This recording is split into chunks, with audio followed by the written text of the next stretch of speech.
Welcome students, आपका मेरे channel science classes by doctor Kumkum Saxena में बहुत स्वागत है। और हम चल रहे हैं इस समय 10th क्लास के विद्युत वाले चैप्टर पर। और इसके पीछे भी मैंने काफ़ी कुछ आपको इस चैप्टर में बताया है। और आज बताने में जा रही हूँ कि जनरेटर या डायनामो, अभी मैंने विद्युत मोटर की रचना और उसकी कार्यविधि आपको बताई पिछले लेक्चर में। और आज मैं बताऊँगी आपको डायनामो क्या है और डायनामो किस तरह से काम करता है और ये कितने प्रकार के होते हैं। तो आप इस देखिए, डायनामो क्या है? ये वो यंत्र है जो यांत्रिक ऊर्जा को विद्युत ऊर्जा में बदलता है। और विद्युत मोटर क्या थी? वो उल्टी थी, वो विद्युत ऊर्जा को यांत्रिक ऊर्जा में बदलती थी। जैसे पंखों मशीनें चलती हैं, उनमें लगा जब करंट बहता है तो अपने आप घूमना, उनमें यांत्रिक ऊर्जा पैदा हो जाती है और वो कार्य करना शुरू कर देते हैं। पंखे हैं, मोटर है, वॉशिंग मशीन है, आटा चक्की है। लेकिन ये इसका उल्टा है कि ये क्या करता है? ये यांत्रिक ऊर्जा को विद्युत ऊर्जा में बदलता है।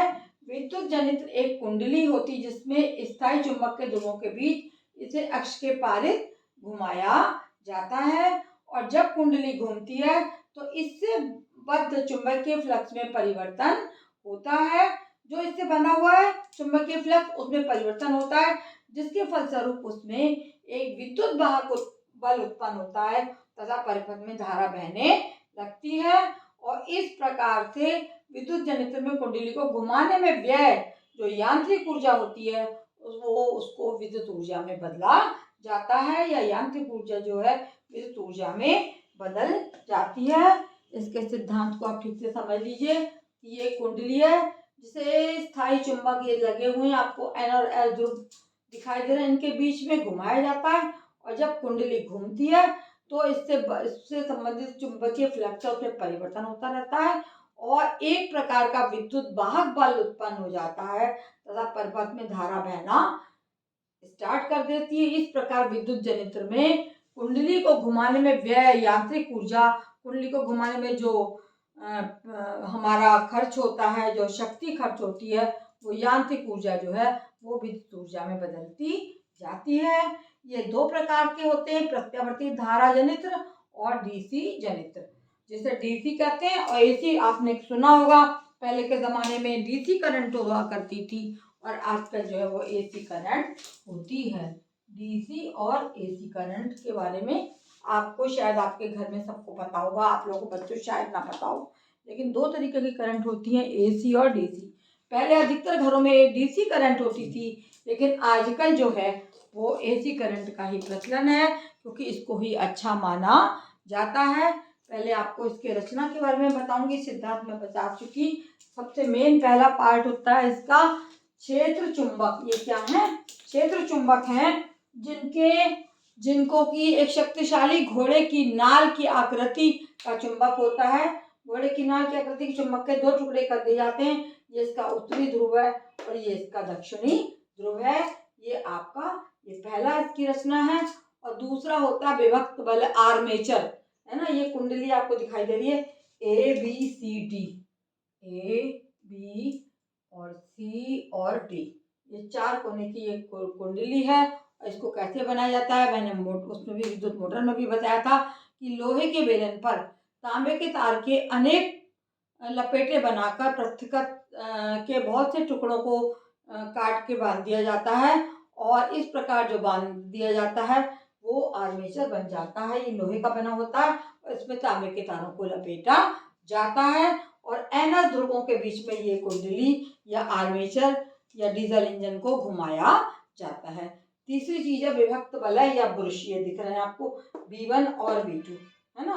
करंट ये B1 से किधर को जा रही है? B2 की ओर जा रही है। तो विभक्त वलय क्या होते हैं? ये पीतल या तांबे के खोखले बेलन को काटकर, पीतल या तांबे के खोखले बेलन को काटकर, सर्पी वलय जो दिखाए गए आपको, ऐसा लग रहा है ये एक बेलन है और इसको काट के इसके दो टुकड़े कर दिए गए हैं। इनको कहा जाता है विभक्त वलय या सर्पी वलय। इस प्रकार से ये काहे के बने होते हैं? ये पीतल या तांबे के खोखले बेलन को काटकर लंबाई के अनुदिश कितना लंबा चाहिए उसको बना दिया जाता है। ये है B1 और ये ब्रुश है। ये गोल सर्पी वलय या विभक्त वलय, ये गोल गोल जो दिखाई दे रहे हैं ये आपके विभक्त वलय कहलाते हैं।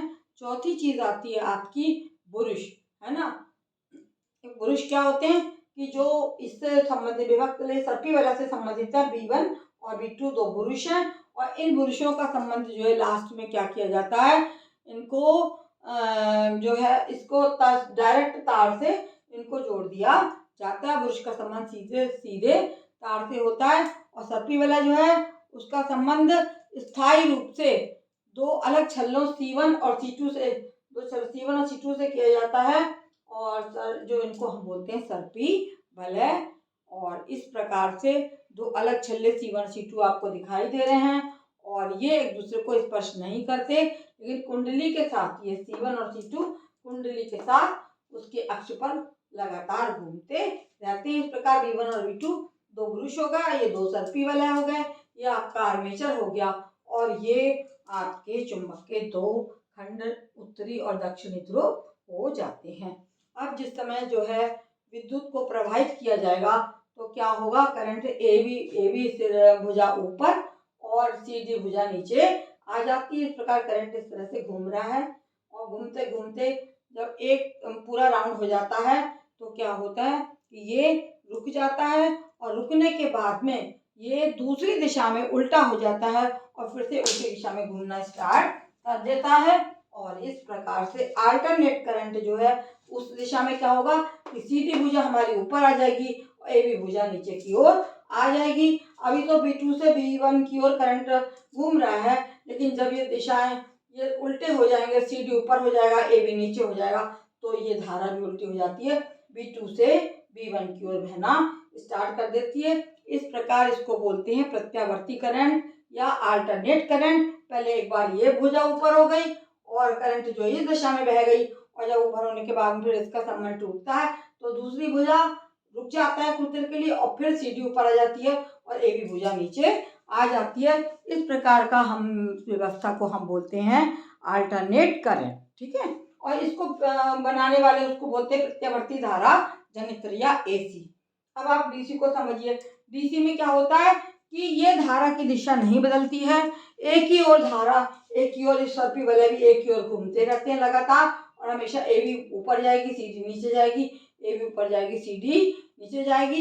इस प्रकार से विद्युत जनित्र में जो कुंडली को घुमाने में जो व्यय यांत्रिक ऊर्जा है वो विद्युत ऊर्जा में बदलती रहती है।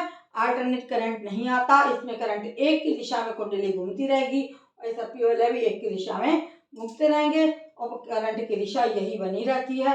इसको हम बोलते हैं DC करंट या DC। और इस DC करंट को बनाने वाला जो होता है वो भी यही होता है, इसको बोलते हैं हम DC जनित्र, है ना।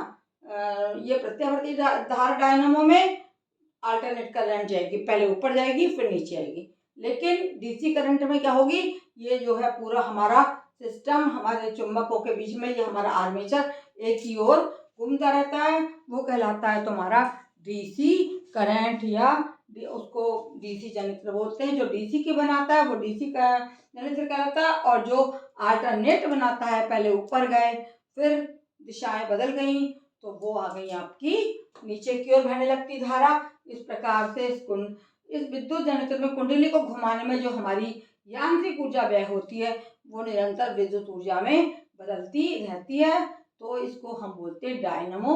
और पहले के ज़माने में DC करंट होती थी, लेकिन अब बड़े बड़े जगह ये बिना किसी तोड़ के जो AC करंट है बहुत बड़े बड़े उसमें हमारे जितने भी इक्विपमेंट्स बनते हैं बिजली के उनमें अपने आप चली जाती है। तो आज के टाइम में AC करंट को बहुत अच्छा माना जाता है। ये आपका हो गया जनरेटर या डायनामो की रचना, उसका सिद्धांत और उसकी कार्य विधि। मेरे उसको बच्चों वॉच करें, आपको अच्छा लगे तो अपने मित्रों को अवश्य बताएं। और आपको ये दूरस्थ कक्षाएं जिनमें आपको कुछ भी नहीं देना है, इसके लिए केवल आपको देखते रहना है। लाइक करें, जिन्होंने सब्सक्राइब नहीं किया है वो बच्चों अवश्य सब्सक्राइब करें। धन्यवाद।